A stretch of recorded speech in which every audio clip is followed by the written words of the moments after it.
RTL. Tout de suite, Laurent Gérard, bonsoir. Bonsoir Patrick. Voici le grand juron, Laurent Gérard, Jean-Jacques Perroni avec Caroline Alexis. Alors, Monsieur Lang, vous qui êtes conseiller spécial de Ségolène Royal, quel bilan tirez-vous du meeting d'hier soir? Vous l'avez vue? Elle était belle, mais belle, toute de blanc vêtue, la Sainte Vierge du Marais Poitevin. Les bras écartés tel un Corcovado du Poitou. Et quelle assemblée! Elisabeth Guigou, qui étrenait son nouveau lifting. Henri Emmanuelli, qui pour l'occasion s'était fait épiler les sourcils. Daniel Vaillant, avec son look de loufia de brasserie louche, quel bel homme. Arnaud Montebourg, qui est de la graine des grands politiques, car il n'a aucune fierté. Il était là alors que, tout le monde le sait, il est comme mes couilles, suspendu. On a évité de le mettre à côté de François Hollande. C'est François Hollande qui donnait un peu de gaieté dans la pénombre de la salle, avec sa trogne enluminée par ses varices de cocher qui clignotaient. À un moment, on a eu peur, vraiment. On a cru que Jean-Pierre Chevènement était retombé dans le coma, alors qu'il roupillait comme une souche, tant le discours de Ségolène était passionnant. Deux grands absents, Tristounet de l'île de Ré, qui se faisait cuire ses bulots avec un bouquet garni, mais qui sera quand même demain chez Jean-Michel Apathy. et Laurent Fabius, qui s'était massacré les doigts en râpant ses carottes. Quelle belle brochette, quelle belle fête. Vivement le 11 pour remettre ça.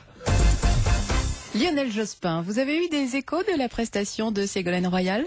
Écoutez, en rentrant de la pêche avec Sylviane, le temps d'enlever les algues des épuisettes, de rincer les bottes en caoutchouc à l'eau douce, parce que sinon ça craquelle, et de faire dégorger les palourdes, j'ai écouté d'une oreille distraite la radio. Bilan, elle m'énerve.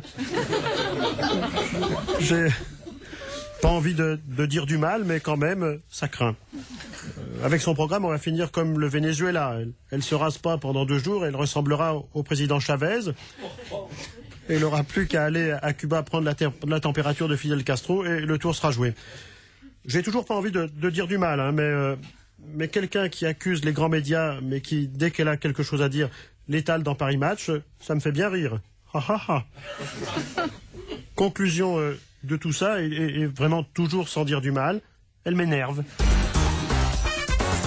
Parlons maintenant des nouveaux soutiens à Nicolas Sarkozy. Roger Hanin, vous en faites partie. Navarro, j'écoute. Ah, la vie de ma mère. Attention, je mets les choses au clair.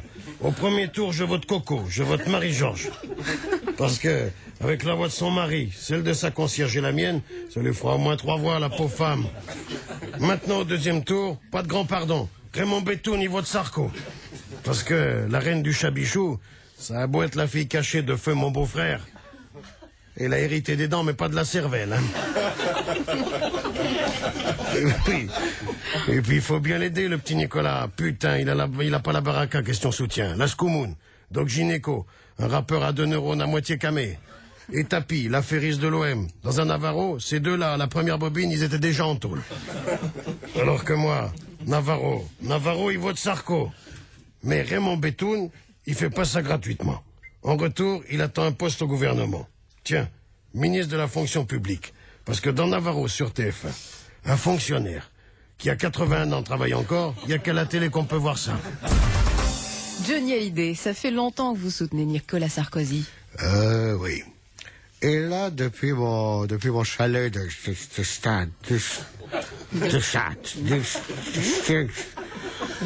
la Suisse, comme Bob, c'est vrai que je m'emmerde un peu, j'ai écrit la chanson de campagne de Nicolas Sarkozy. Ah ouais, c'est quoi? Optique 2007.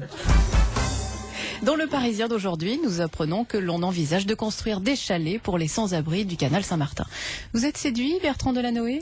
C'est une grande initiative. Après Paris-Plage, avec tous ces chalets, on va pouvoir faire Paris-Montagne. D'ailleurs, les clodos sont déjà équipés. Ils ont tous des bonnets et des chiens, il n'y a plus qu'à leur accrocher des traîneaux. Dans cette optique, nous interdirons la circulation sur toute la butte Montmartre, aux voitures, aux taxis et aux autobus, pour mettre en place un grand téléphérique débrayable, un grand télésiège. C'est pas fini. C'est pas fini. Parallèlement au tramway, piste de ski de fond et de biathlon sur les maréchaux et une piste de bobsleigh rue de la Montagne Sainte-Geneviève. Avec un projet comme ça dans Paris, après les tentes, il y aura des tire-fesses partout. Alain Juppé, ce matin, vous donniez une interview au Figaro, mais vous n'avez pas raconté de blague. Et pourtant, vous le savez, c'est ma spécialité. Alors, j'en ai une bien bonne qui est d'actualité. Alors, c'est le prophète Mahomet qui... Hein? Ah non, on peut pas. Bon, pas grave, j'en ai une autre. Alors, ça se passe dans une mosquée.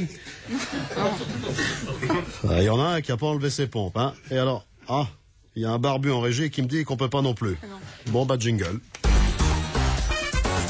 Le con du jour. Le con du jour, c'est José Bové, qui devrait aller en tôle.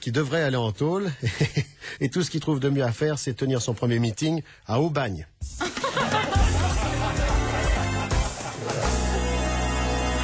Et en plus, c'est vrai, le grand juron, Laurent Géjard, Jean-Jacques Perroni, rediffusion. En tôle Aubagne, je viens de te comprendre.